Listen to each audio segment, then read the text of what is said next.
안녕하셨습니다. 오늘 같이 은혜 받으실 말씀 보겠습니다. 요한복음 20장 19절부터 23절까지의 말씀입니다. 요한복음 20장 19절에서 23절까지의 말씀, 제가 가지고 있는 신약 성경 184면에 기록되어져 있습니다.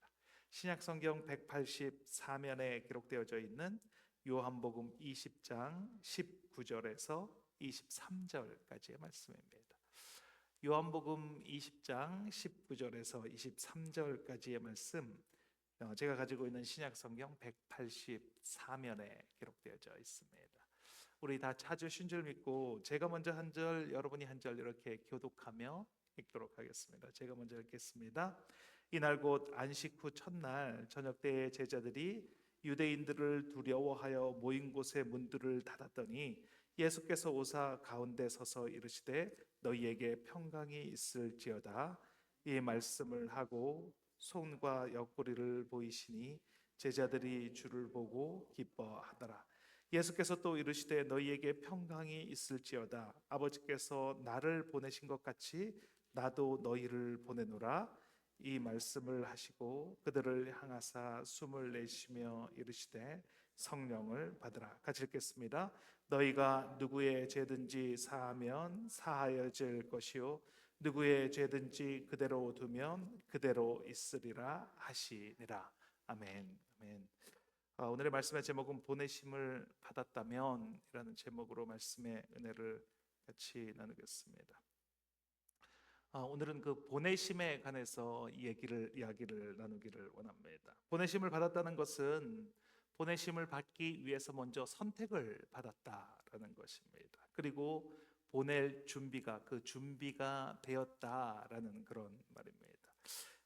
회사에서 해외 파견 근무를 위해서 어떤 사람을 보내기로 작정을 했다라고 가정을 해 보겠습니다. 그러면 어떤 사람을 보낼 것인가를 먼저 선택을 해야 합니다. 누구를 보낼 것인지를 선정을 해야 합니다. 그리고 그 사람을 뽑고 그리고 그 사람이 해외에 나가서 잘 근무할 수 있도록 준비를 시켜 주어야 합니다.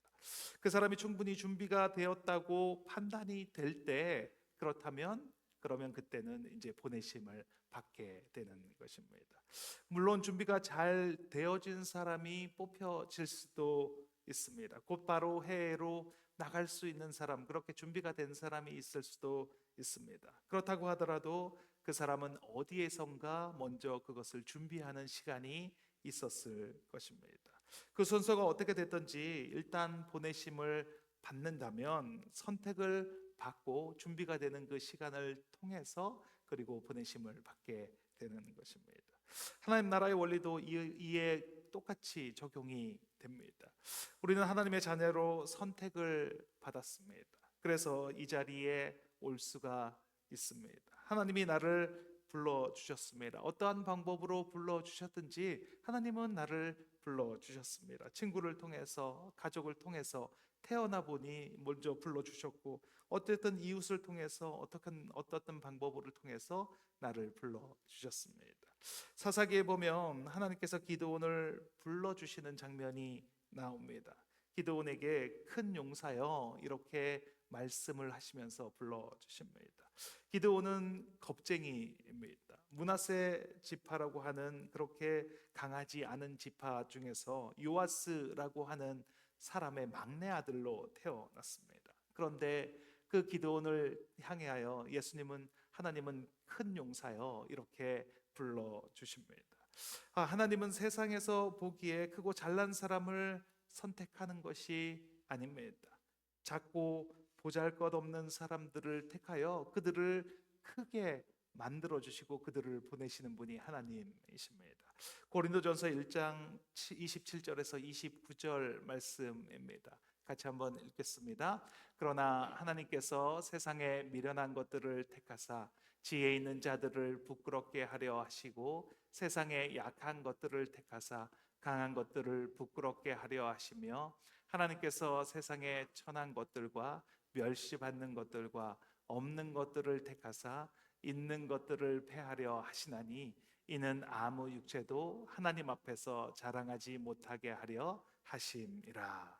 하나님께서 이렇게 연약한 사람을 택하여 불러주시는 이유를 이렇게 말합니다. 자랑하지 못하게 하기 위함이다. 교만하지 못하게 하기 위함이다라고 그렇게 말을 합니다.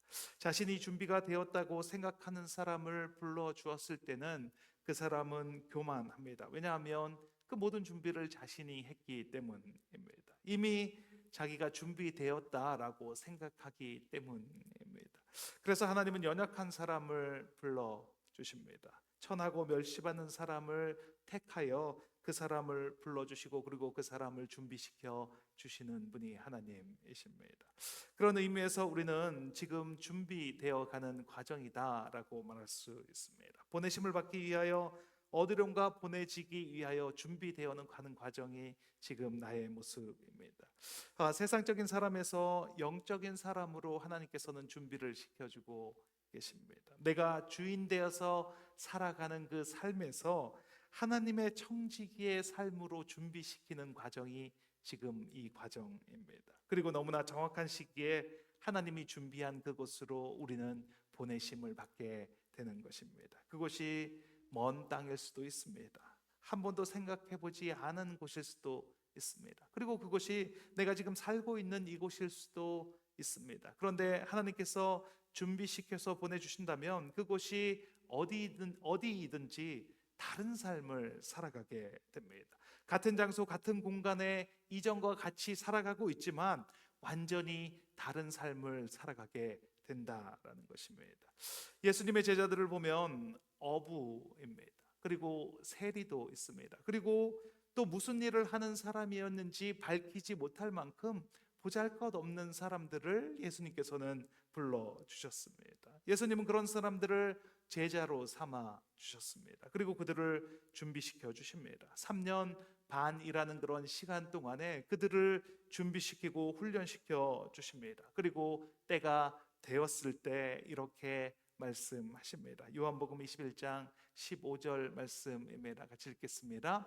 예수께서 시몬 베드로에게 이르시되 요한의 아들 시몬아 내가 이 사람들보다 나를 더 사랑하느냐 하시니 이르되 주님 그러하나이다. 내가 주님을 사랑하는 줄 주님께서 아시나이다.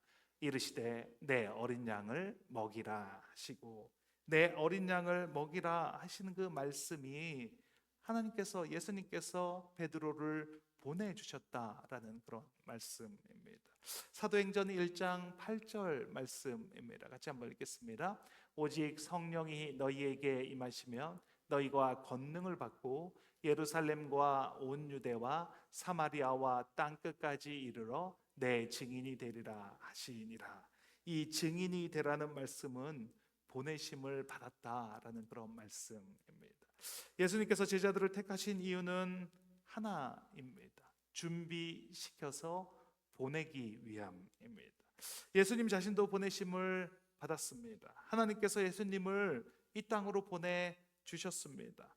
요한복음서는 보내신이라는 보냄을 받았다라는 말이 41번이나 나오는 그런 성경입니다.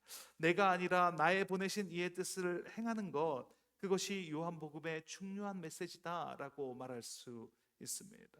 예수님께서 공생애를 하실 때 당신의 뜻으로 행하지 않으시고 항상 아버지의 뜻대로 행하는 것을 볼 수 있습니다. 요한복음 3장 17절에 보면 그 아들을 보내신 것은 세상을 심판하려 하심이 아니요라고 말합니다. 4장 34절에 나의 양식은 나를 보내신 이의 뜻을 행하며 이렇게 말씀합니다. 5장 23절에는 아들을 공경하지 않는 자는 그를 보내신 아버지도 공경하지 아니하느니라 라고 말씀합니다. 계속해서 나의 뜻이 아니라 보내신 분의 뜻을 행하는 것이다 라고 강조하고 있습니다.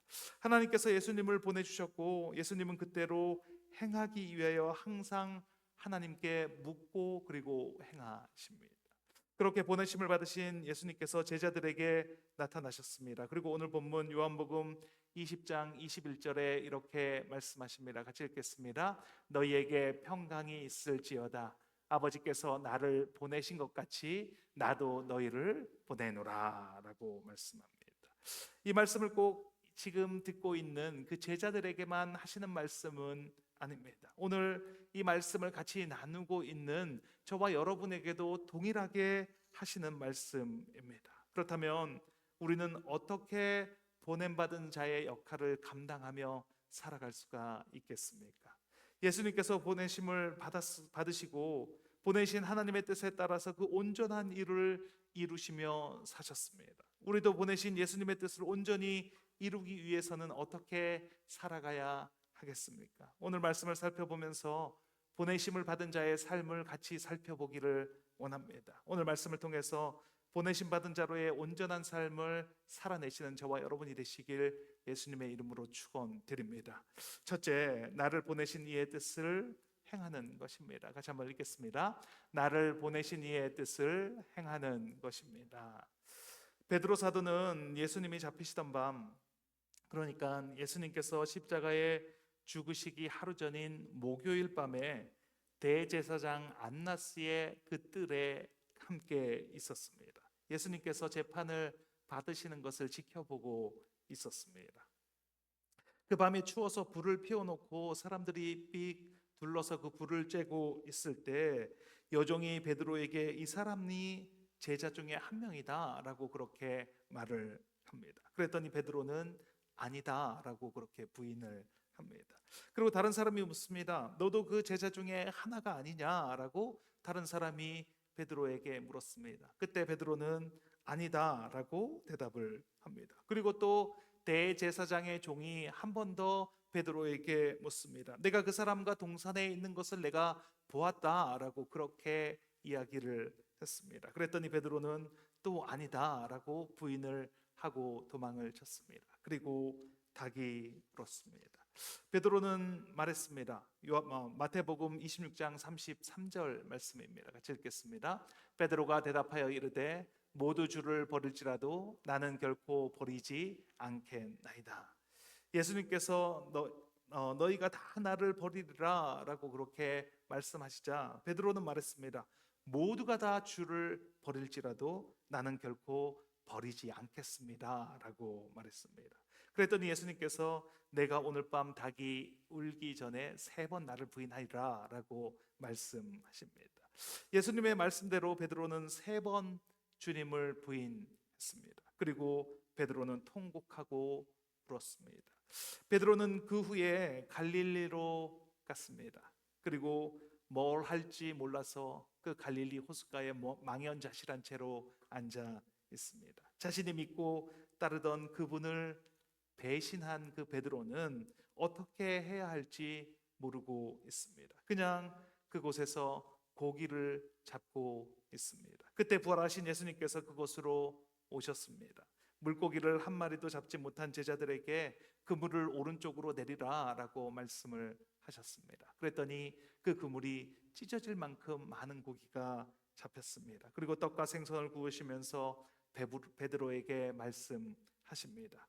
요한의 아들 시몬아, 내가 이 사람들보다 나를 더 사랑하느냐?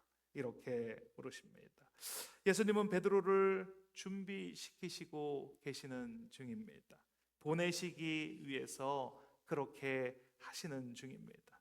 지금 베드로에게 가장 필요한 것은 그가 가지고 있는 죄책감을 떨궈내는 것입니다. 내가 예수님을 배신했구나. 내가 예수님을 부인했구나. 내가 그렇게 하지 않겠다라고 맹세했는데 그런데 내가 부인했구나. 나는 쓸데없는 사람이다. 나는 나에게 남은 것은 아무것도 없다.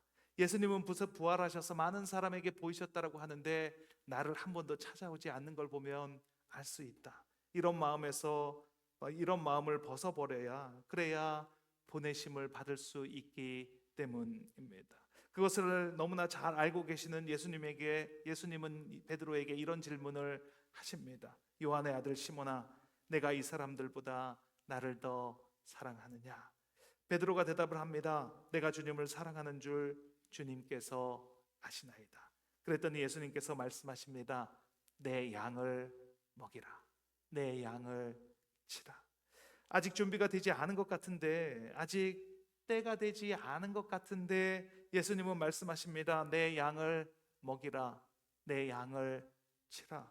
왜 이렇게 말씀하고 계시는 것입니까? 요한복음 21장 18절 말씀입니다. 같이 한번 읽겠습니다.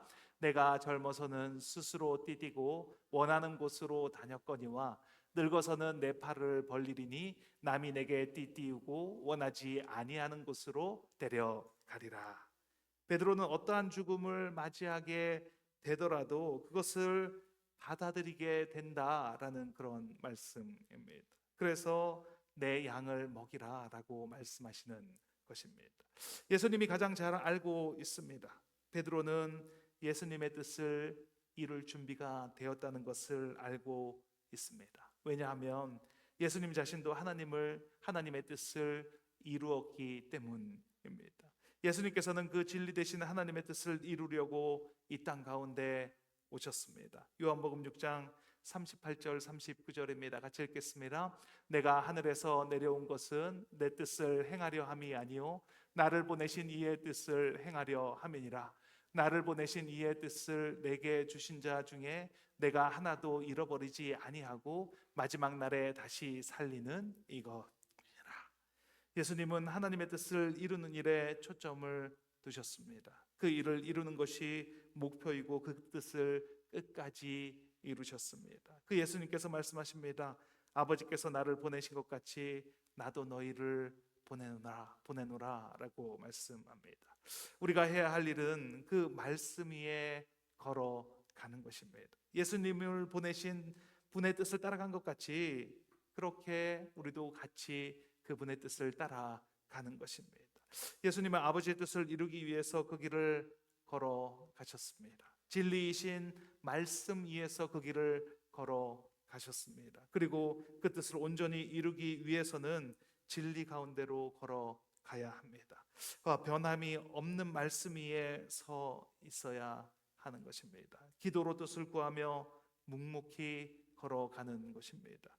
예수님은 그렇게 가셨던 것처럼, 예수님께서 그렇게 가셨던 것처럼 그 길을 걸어가는 것입니다. 우리 모두에게 기도의 제목이 있습니다. 그 기도의 제목들을 간절히 이루어지기를 원하며 기도를 합니다. 그런데 무조건 내가 원하는 방법대로 되어지기를 기도할 때가 있습니다. 그런데 예수님은 어떻게 하셨습니까? 아버지의 뜻이 무엇인지 구하고 그 뜻대로 이루어지기를 구하셨습니다. 주기도문에 아버지의 뜻이 하늘에서 이룬 것 같이 땅에서도 이루어지기를 원하나이다 라고 말씀하고 있습니다.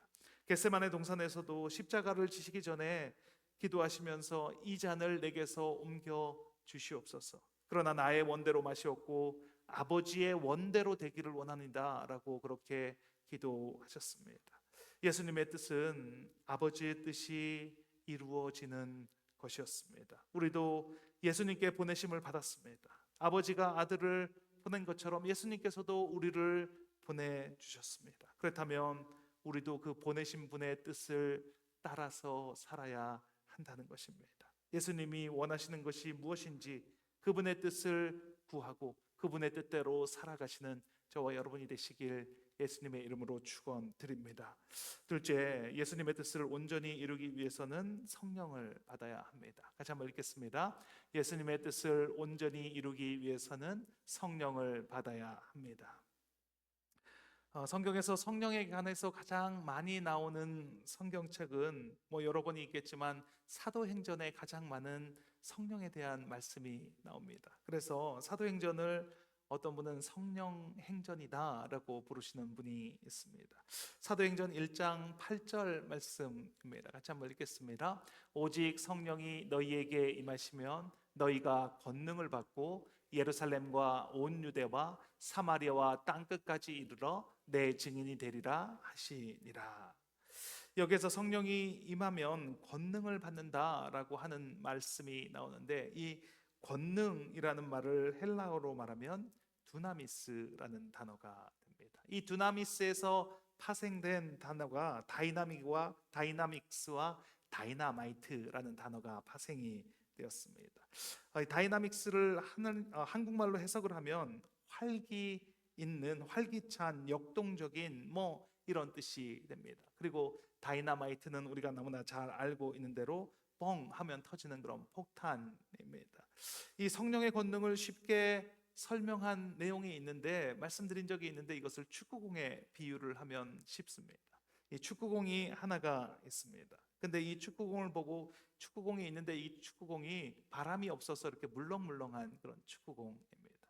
그러면 이 축구공을 다이나믹하다라고 말하지 않습니다. 축구공이 바람이 빠져서 외부에서 누르는 대로 그대로 들어갑니다. 이렇게 누르면 이렇게 들어가고, 저렇게 누르면 저렇게 들어갑니다. 내면에 힘이 없는 상태입니다. 그러니까 세상의 걱정, 염려, 불안, 두려움, 근심, 절망 이런 것이 들어오면 그대로 반응을 하고 그대로 마크가 새겨집니다.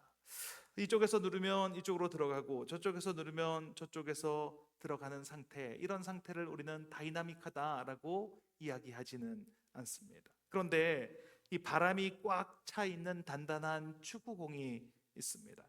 이 공은 내부에 공기가 꽉 차 있습니다. 안에서부터 무언가 힘을 주어서 계속 밀어내고 있기 때문에 아무리 눌러도 들어가지 않습니다. 불안, 걱정, 염려, 두려움, 근심, 걱정이 찾아와도 절대로 영향을 받지 않습니다. 이 상태의 사람들을 안에는 사랑과 희락과 화평과 오래 참음과 자비, 양성, 충성, 온유와 절제가 그 안에 꽉 들어 차 있는 것입니다.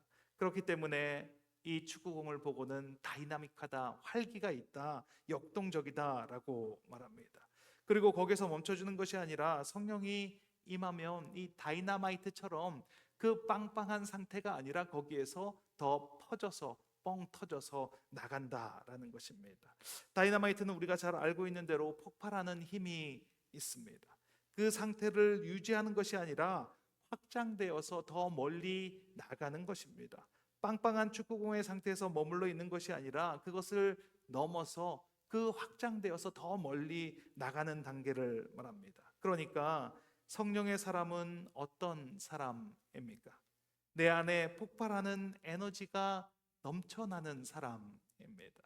내 안에 역동적인 에너지가 있어서 어딘가로 폭파해내는 사람이 바로 성령의 사람입니다. 그 에너지를 가지고 다른 사람을 변화시키는 능력을 가진 사람을 우리는 성령의 사람이다라고 말합니다.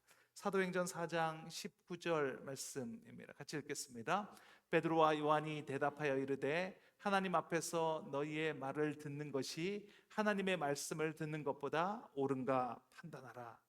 예수님을 3번 부인한 베드로가 한 말입니다. 성령이 임하자 그의 능력이 나타나기 시작합니다. 다른 사람들 앞에서 너희 말을 듣는 것이 옳은지 아니면 하나님의 말씀을 듣는 것이 옳은지 너희가 판단하라 라고 그렇게 말을 합니다. 죽을 수도 있는 상황입니다. 돌에 맞아서 죽을 수도 있습니다. 어떤 일을 당할지 알지 못하는 그런 상황입니다. 그런데 그 안에서 뿜어져 올라오는 그 에너지를 어떻게 주체할 수가 없습니다. 그래서 이렇게 고백을 하는 것입니다. 스데반 집사는 성령의 권능으로 죽음을 앞에 두고서도 다른 사람들을 구원해 달라고 그렇게 말을 합니다. 사도행전 7장 60절 말씀입니다. 같이 읽겠습니다. 무릎을 꿇고 크게 불러 이르되 주여 이 죄를 그들에게 돌리지 마옵소서. 이 말을 하고 자니라.